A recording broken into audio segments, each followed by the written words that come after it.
Hey, I'm Aria, and today we're going to be creating this basic fireworks simulation using the particle system. Make sure to like and subscribe, and if you want to get a copy of the blend file for this animation, head over to my Patreon page and sign up to become a member. You'll also be helping support the growth of this channel. Okay, let's get started. A to select everything and hit delete. The first thing we're going to do is add our first firework, so Shift A, Mesh, and we're going to click Icosphere.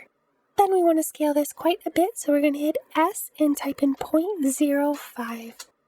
Next, we're going to animate this, so hit N to open up the transform settings here on the right. Make sure you're under the item tab. Come up to the right here, then under the location settings, we're going to right click on the Z and insert a single keyframe.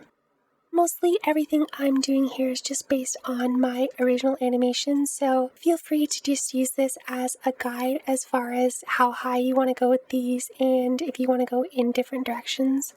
So we're going to go to frame 60, and then we just want to bring this up, so G, Z, and we're going to type in 44.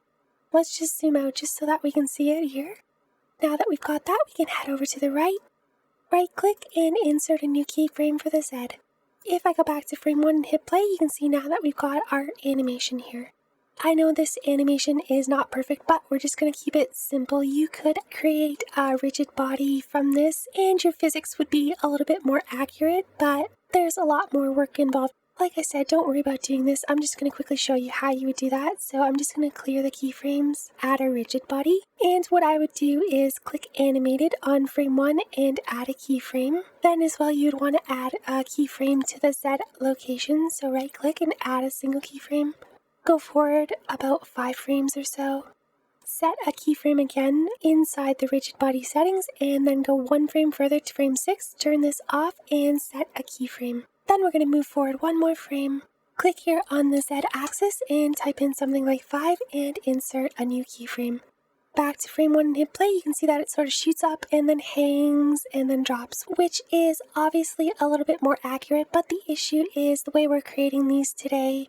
We kind of want this to hang once it gets up to the top. So like I said, you could go this route, but I'm just going to go the simpler route today. So I'm going to delete that and click on the original icosphere. Head back to frame 1, and then if I go up to the top left, once you see this little plus sign, you can click and drag to split the window. Then click here, and we're going to go into the graph editor. Click normalize to bring everything into focus. Make sure to have everything selected by hitting A, and then you can just click and drag this on a 45-degree angle. What this will do is just give us a little bit better of a start and end. So now if I hit play, you can see that it's kind of a smooth motion up, and then it sort of slows down at the end. After that, the physics aren't proper, but it doesn't matter because once we get to frame 60, we are going to explode anyway, so all we need to worry about is all the animation before this frame. Close this window, right click, and join. And now we can head back to frame 1 and start adding our particles. So let's head over to the right to the particle system. Click this plus to add a new system. Like always, just set this based on your system capabilities. So I'm going to set mine to around 10,000, which is about half what I used for my animation. But since we're going to have a few particles, make sure to set yours to around 5 to 10,000. Set the start and end frame to match the keyframes of our animation. Set the lifetime to 10 and the random to 0.5. Scroll down and let's take away the velocity, so set that to 0. Let's just add some random rotation. Scroll all the way down to the render tab, and instead of using a halo, we're going to use particles. So we want to use collection so that we can use more than one particle. Now we can quickly create those. So back in the 3D viewport, Shift A, Mesh, and Icosphere. Before clicking away, just head down to the left here and open up this menu, and let's set this to 1. Finally, we can just bring this down, so G, Z, and we'll just bring this down, just so that it's not in our way. Let's name this particle, and as well, let's name this firework. Because we're going to be creating more than one particle and firework, we're going to keep this very organized. Let's click back on our particle, then we just want to duplicate this, so Shift D, and just hit Y just so we can bring this right beside the other one. Now that we have both of those, I'm just going to click and select them. Then you can either right-click and go to Move to Collection or hit M on your keyboard and click New Collection. Let's name this Blue Particle. Since we're going to be adding different colors, we want this to be specific. We are going to have specific collections for each set of particles. And now you can see that we've got our collection up here, so we can just close that down. Click back on our firework, back into the particle settings, and all the way down. For our instance collection, we're just going to select Blue Particle. Just above that, we're going to change our size, so type in 0.0075. Then for the random, we'll type in 0.5. If you're using less particles, you might want to go a little bit more than this. You could go all the way up to 0.01, which will just give your particles a little bit larger of an appearance. And that's pretty much it. You can uncheck Show Emitter for the render as well. So now that we've got that, we can hit play, and you can see that we've got our particle trail. If you want to get a bit of a shaky particle, you can also add some Brownian motion of about 10. And that's it, so let's scroll all the way up. And now we're ready to add our second particle system, so we're just going to click this plus again to add our secondary particle system. For the number, you can set this to whatever you want, say something again between 10 and 20,000. The next thing we need to do is set this up so that it explodes right when it gets to the end of our animation, so we'll set the starting frame to 60. Then we just want this to emit for about 20 frames, so you can set the end to 80. Then for the lifetime, we'll set it to 150 and type in 0.5 for the random. Let's open up our velocity settings, and this time we're going to set the normal to 12.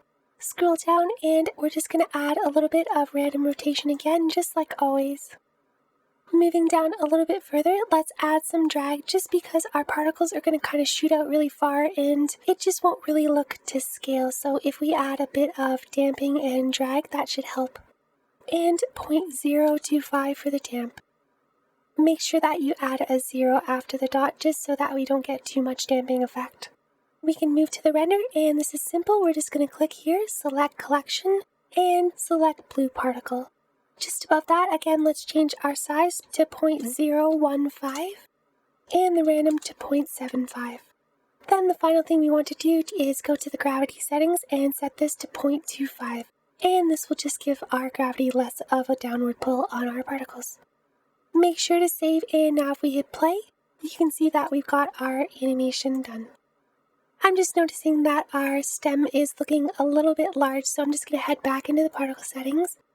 Head down to the render, then we're just going to add one more 0 to the scale here, so 0.0075.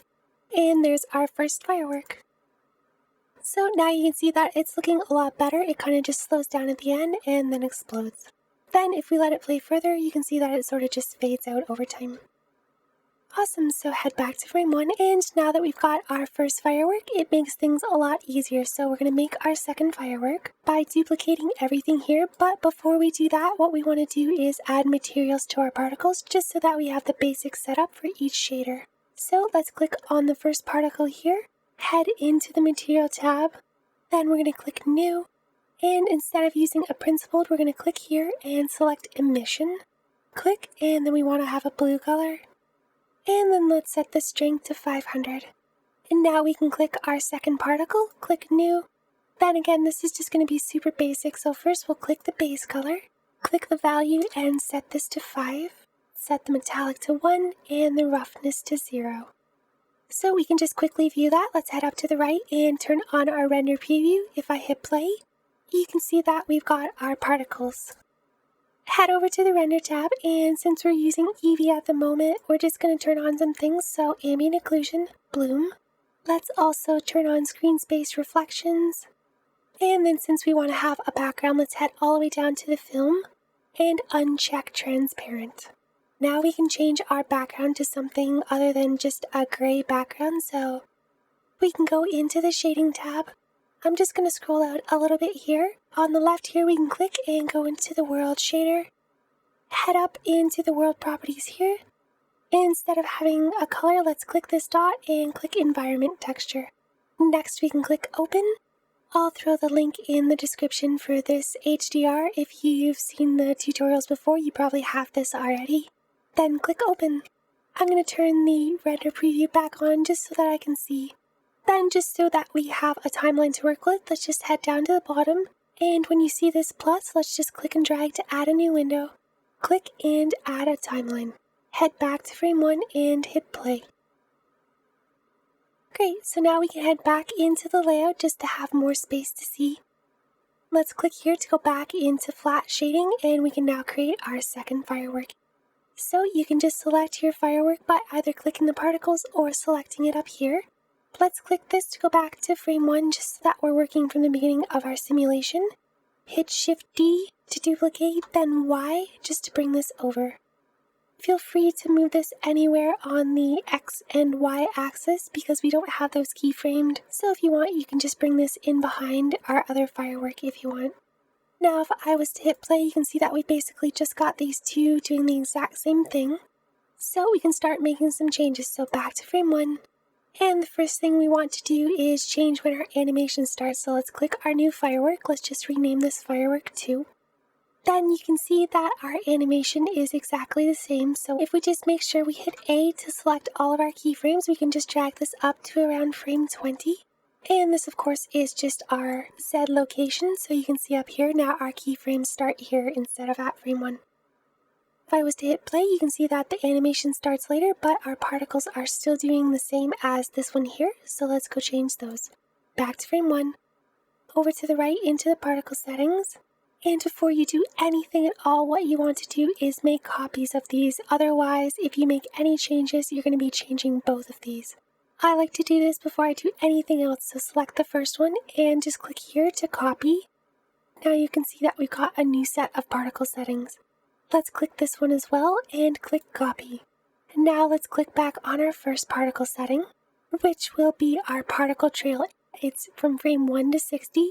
Since we moved our animation further up, we're going to have to change this. So let's click here and set this to start at frame 20 and then finish at frame 80. Then the only other thing that we want to do is just change the particles that we're using. So if we scroll all the way down, you can see that we're still using the blue collection.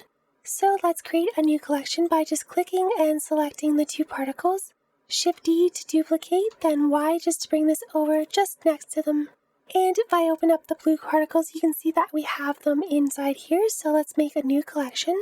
So while you have them selected, hit M, click New, and let's name this Red Particles. Click OK, and now you'll see that we've got a new collection here with our particles in it. The other thing we need to do is change this shader. So let's click on Particle 2, head into the Material Properties. Then again, very important, before we change anything, we have to make sure that we make a copy of it.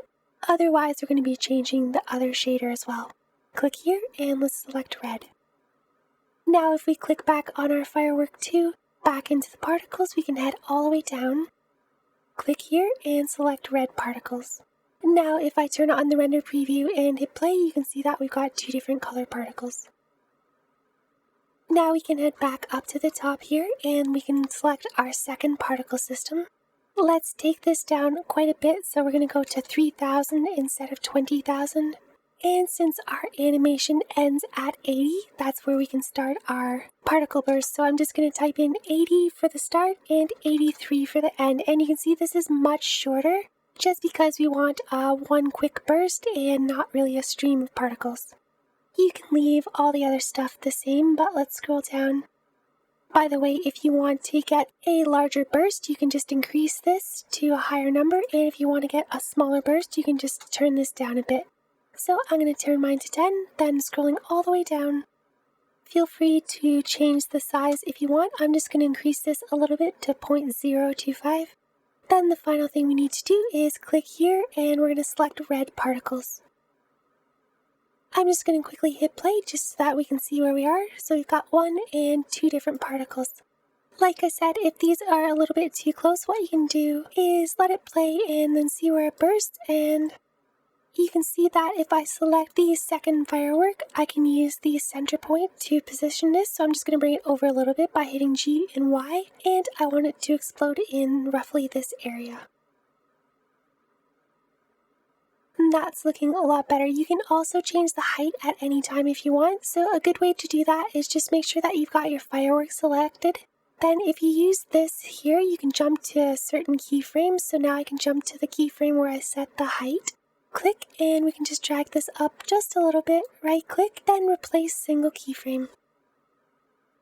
And that's looking a lot better. So when you're doing these, you just kind of want to think about your positioning as well. Another thing that I did was also just create bursts in the air. So best way to do that is select our second firework and hit Shift D. Then if we just drag up, we can just drag this right straight up into the air somewhere here to say around 60 or something like that. Then we want to right click and clear keyframes. This way our location will just be in one spot. Let's quickly rename this firework 3. Again, just so that we're staying organized. And this is pretty simple, so what we can do is back in the particle settings, let's just head up to the top. And for this one, we don't need the tail, so let's click our first set of particles here, and we can just click this minus button just to get rid of it, since we don't need the tail. And again, before we do anything at all, we want to make sure that we make a copy, so let's click here to create a new particle setting. Feel free to leave this at the same number. I'm just going to add a few more particles just so that it's slightly different. I'm just going to move it a little bit forward, so 90 and 93, which means that it will burst at 90 and send out particles to frame 93. We can leave the lifetime the same. Let's set the normal to 13 just so that we get a larger burst.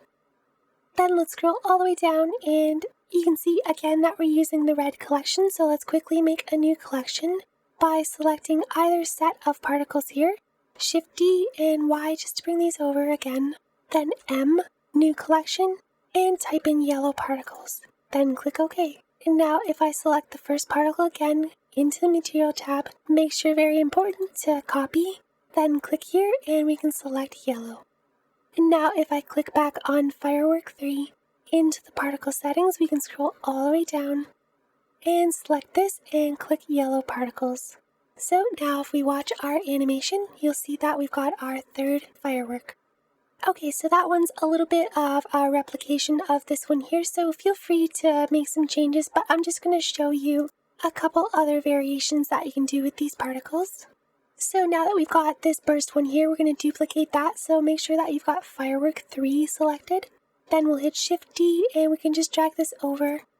Like I said, maybe you want to give this some depth, so we can just bring this back, maybe a little bit on the X as well, just so that everything's not even along the X axis. You don't have to worry about any of the keyframes because we've already deleted them, but we do need to make a copy of our particle system, so back into the particles all the way up. Then again, we want to click here just to make a copy so that we're not changing our other particles. We can also name this firework 4. You do want to change where the animation starts, so let's set it to around 105 to 107. We can turn down our velocity a little bit, scroll all the way down. Then one last time we want to create one more color, so let's select our blue particles here, Shift D, and we'll just bring these over this way. Then again, to put these into their own collection, let's click M, new collection, and type in green particles. Let's click on the top green particle, head into the materials, then one more time we need to copy, click and select green. Now that we've got all these done, we can just close all of these down. We don't need to use those anymore. Select our firework 4, back into the particles, scroll all the way down. Click here and select green particles. If you want to make this one a little bit different, what you can do is go to the Brownian motion and type in 10, which will just give it a slightly different look. So you can see that you can get a bunch of different variations on particles pretty quickly. So you can see that we've got a few different styles here. And things are looking really good. So let's go back into flat shading, and I'm going to create another particle now. So for the next one, we just want to select firework 4, Shift D, and we'll just bring this somewhere else. Bring it forward a little bit on the X. Then again, first thing we want to do, particles up to the top, and then click copy. Let's scroll all the way down again, and we can set the Brownian back to 0. Move down to our collection, and feel free to make this whatever color you want. I'm just going to select blue. Then what you can do is open up the Children tab here and click Simple. Set these both to 0. We sort of want to just activate these at a certain point, so let's head up to the top again and just set when we want these to start. So let's do, say, frame 115 to 118. Back down. And now that we've got our frames, we can just click here to go to 118. and add a keyframe on both of those. Move forward about 8 frames and set these both to 1. Add a keyframe and let's hit play. That's looking really good. So if you don't like the position of any of these, if they're too close, like I said, you can just select any one of these and just sort of move it around a little bit.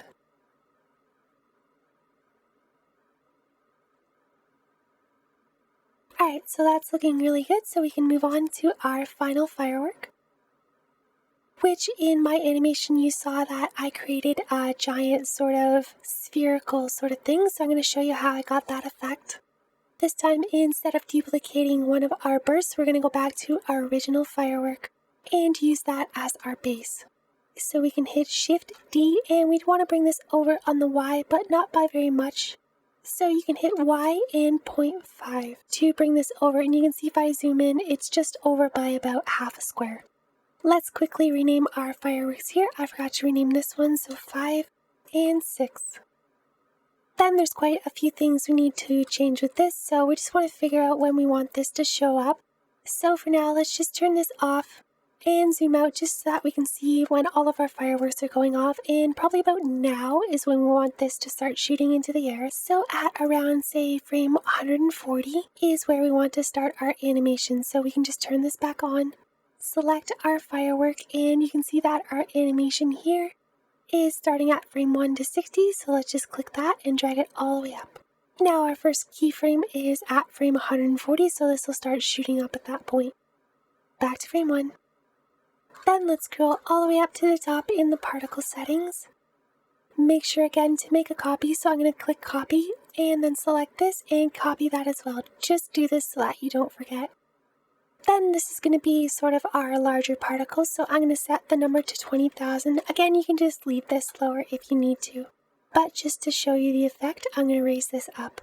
Then of course we want to start our trail at 140 where our animation starts. It looks like it stops at about frame 199, so let's set this to end at frame 199 as well. Then we just want to scroll down a little bit further all the way down to the render tab. Let's change the size of this a bit, so 0.03. That's good for that, so now we can head up to the top and let's select our burst. We want this to burst a little bit after where it stops, so this stops at 199, so let's start our burst at 201, which will just help us get our shape a little bit better.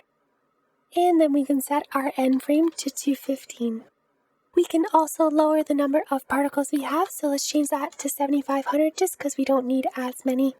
Let's leave the lifetime as it is, but let's change our normal velocity to something really strong, say like 18. Scrolling down a little bit further, we can just change the size, so we're going to change this to 0.05, and we can leave the random the same.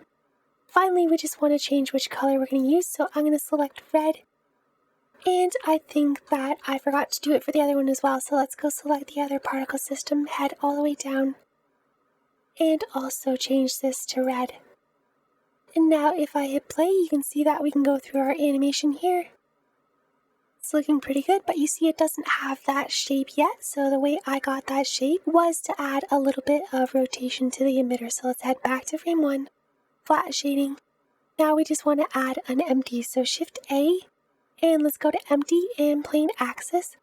Then if we just zoom in a little bit here, we can select fireworks 6, Shift select our empty, Control P, then let's just parent these together.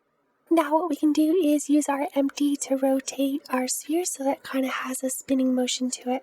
So let's go to about frame 130, which is just before our particles start. Then over to the transform settings, right click and insert a single keyframe on the Z rotation.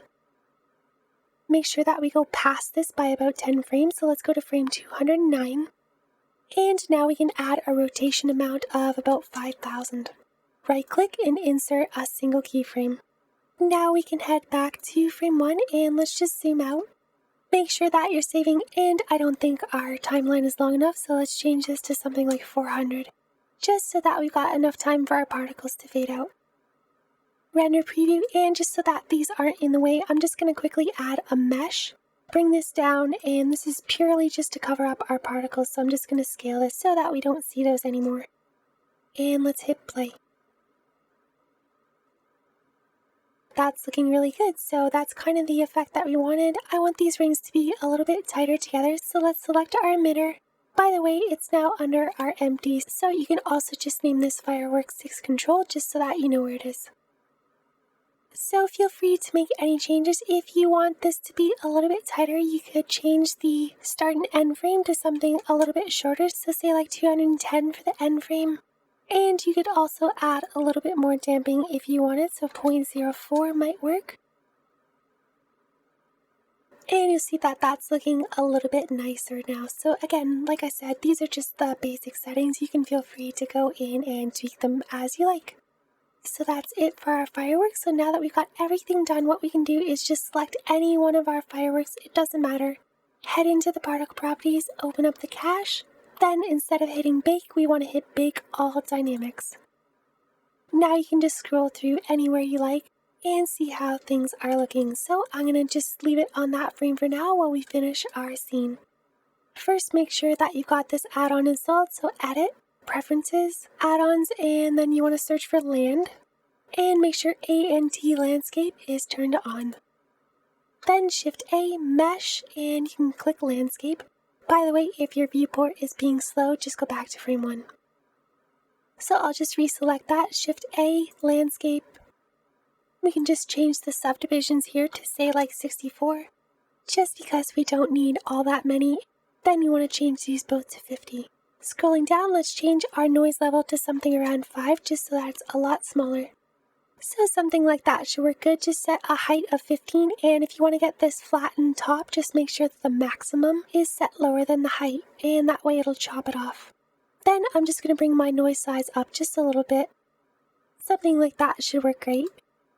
You don't need to do this, but what I did for mine, just to give it a little bit smoother of a look for this particular rock, was I just went to the remesh, click here, and went to quad remesh. Then if you select this and set the faces to 2000 and click OK, you'll see that it takes a few seconds, but you'll get a broken down version of what you have. So then you can right click shade smooth, and that's looking a little bit better. But what you can also do is now add a subdivision surface and it won't be so heavy. Then save. So let's bring this back a little bit on the Z axis, so G and X, just to bring this back by about 75. Then it is good to have a little bit of a reference, so I'm just going to let this play through just so that I can see about where our fireworks are going to be, and this is where I'm going to add the camera, just because our camera is going to help us quite significantly. So Shift A, then click camera. Once you've got your view set up in front of your simulation, you can hold Control, Alt, and hit 0 on the numpad.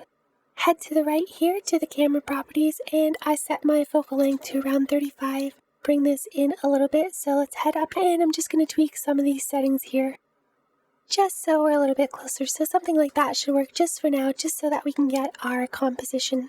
So then the other thing I did was add just some more of these landscape pieces to the side. So Shift A, mesh, and landscape. Then this one we want to have no ceiling, so let's type in 25 for the maximum and 20 for the height. You can also set the noise size to something like 12 as well. So I'm just going to bring that back. Then just rotate this about 45 degrees or so, just till you get a nice angle. Hit 0 to go into the camera view. And you'll see, of course, this is way too small. So let's scale this up by hitting S. We can just bring it over. This just takes a little bit of time. So let's scale this up as well. So S to scale this piece as well. Then we can just bring it down. And like I said, you're just going to be tweaking this. This is usually what takes me the most time, is just finding the right composition. That's good for now. Let's add another piece. So what we can do is use this again. So Shift D, and I'll just use this corner here. Always go back into the camera just to make sure that you've got this set up correctly, so we can bring it up and over as well.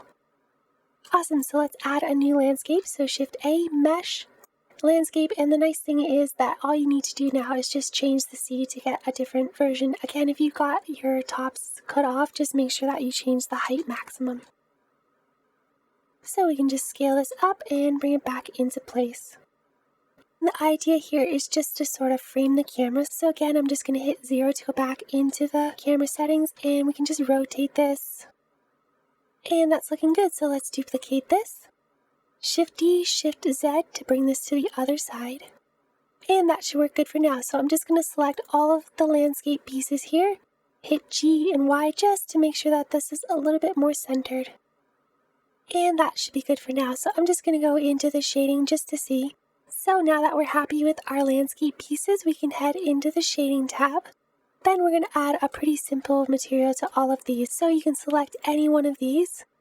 We were going to come back to this here, so let's do this now. You can see that if I turn off the overlays and go into the camera view, we've kind of got this rough edge here. So let's use a mapping node to change that. So if you have the Node Wrangler add-on installed, you can just select this and hit Ctrl-T to add these two nodes. If you need the Node Wrangler add-on, go to Edit, Preferences, Add-on, and search for Node. Then we just want to cheat this a little bit by taking the Y rotation and bringing this down just to about 8, just so that we've got a little bit of fade here, so this looks a little bit nicer to me. And it's also looking a little bit dark, so let's set the strength to 3. Okay, so let's click here and go back into Object Shading, and now we can select any one of these here and click New. I'm just going to make a basic rock shader, so let's change this color to brown by bringing the value down and bringing this into the red. Then we're going to add a few more nodes, so Shift A and search for bump. Connect this to the normal and we can set the strength to 0.5 so that it's not a super strong effect. Duplicate this, select it and hit Shift D to duplicate and hook this up to the normal. Next we can add our textures, so Shift A and search for Musgrave. Then we want to take this height and hook it into the height of the first bump map and set the scale to 50. Then one more node, Shift A and search for Noise. And then we can add this to the height of the second bump map. Let's change the scale to 250 and we can leave everything else the same. Then the final thing we want to do is just change the roughness a bit, so Shift A and search for Color Ramp. Then let's hook the height of the Musgrave into the factor and the color into the roughness. Select our dark value, click here, and we'll just bring this up to about halfway. So now just make note of what material that is, number 5, and we just want to add that to all of these. So let's select our other pieces, click here, and we'll select material 5. Let's just quickly head back into the layout just so that we've got more room to see. You'll notice that we're not really getting any reflective lighting here, so I did use cycles. Let's just go up to the right here, and when you see this plus, we'll just drag out a second window. Then hit N to turn both of these off. And what you can do is let's just quickly put this into flat shading, and we'll put this into render preview. Then since I use cycles, I'm just going to head over here and click this and go to cycles. And now you see that I've got some of that lighting here.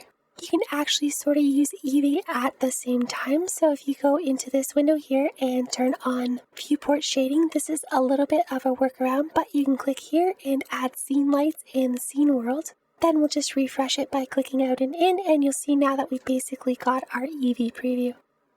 The final thing I did for mine was add in a character. So if you want to do that, you can head to mixamo.com, sign up for a free account. Click here and you can select any character you like. You can see that I'm using this character here. Go to animation.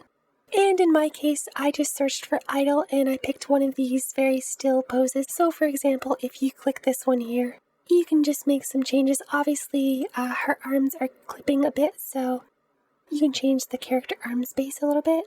And once you've got that, just click download. FBX, make sure this is 24 frames and then click download. Once you've got that downloaded, head back into Blender and up to the left, File, Import, select FBX. Then make sure to select your animation and import. You can see my armature way out there, so I'm just going to scale this up and then we can just bring this back into place. So let's just bring this back here, bring it up and rotate this. You can just use these settings here as well. Then just to get the right parallax, just kind of make sure that this is about the height of the ground. It doesn't have to be perfect. And something like that should work great. You'll see that if I turn on the render preview, it's a little bit dark. So what you can do is go into the shading, use Mixamo, then just up on the right here, we can just click on the mesh, which is our character. And if you use Mixamo, you'll see that you've got basically these files already attached here, but we can just click this and bring the roughness all the way down, just so that we get some reflections with the light. You could also use a math node just to brighten this up a bit, so Shift A, search for math, click, and then we'll just select multiply, and you can type in something like 1.5 or even 2. That way you'll just be able to see the character a little bit better. Then back to the layout tab, and that's looking a lot better. So the final thing that we want to do is just animate our camera. So I'm just going to go back into flat shading and turn on my overlays. Select the camera. I just did a super simple animation with this. The way I like to do that is hit F3 and type in walk to go into walk navigation. Then you can use your arrow keys to bring this back. You can also use your mouse to orbit, and as well you can use your Q and E key to go up and down. So something like that should work. I'm going to hit I and set a location and rotation keyframe. Click here to go to the last frame in the animation. Hit F3 one more time, and then we can just hit forward to move in. We just also want to use our mouse to just look up a little bit as well. I and insert a new keyframe. Now if I hit play one more time, you can see that we've got our final animation. The other thing I like to do with the camera is add some depth of field, so let's go into the camera settings. Click the camera and then click here, and we'll add some depth of field. You can just select one of the fireworks as your focus point, so I'll select the first one and set this to 1.2. I'm going to hit play one more time, and now you can see our final animation. If you do go into the rendering tab and turn all of your settings on for cycles, you'll see that when we render our final image, it looks pretty bad. There's not much happening here, so it's kind of bland. So what I did for mine is if you go into the compositing tab and click use nodes, you can add one node here just to add a little bit of pop to it. So shift A and search for glare, and then you can just click this here. Let's click here and change this to fog glow, then change the size to 6. And now if we go back into the rendering tab one more time and render, you'll see that we pretty much got the same result, except we've got a nice little glow at the end. So this is what we had originally. What you can do is add in a mix shader, so search for mix. Click this, and then now we want to duplicate this background, so shift D to duplicate. We can hook this color up to this color, and let's change the strength back down to 1. Let's hook this up to here, and the way we want to separate these is hit shift A and search for light path. Then if we hook that up to the factor of the mix shader, basically what we have is the strength of our lighting from this one, but our background is showing this strength, which will just help you get a little bit better of a contrast. You can also click on the ground here, and specifically for this one, you could make a copy of this material and make these a little bit smaller, so maybe scale down the Musgrave to 25 and bring the noise down to 175. Then one more time back into the rendering tab and hit F12 to render. Like I said, if you added more of these here, this will look a lot better. All you need to do is duplicate these bursts, and just make sure that if you do add more particle systems that you delete your bakes and rebake. And that's our final image. So as always, I hope you enjoyed this tutorial. Make sure to like and subscribe.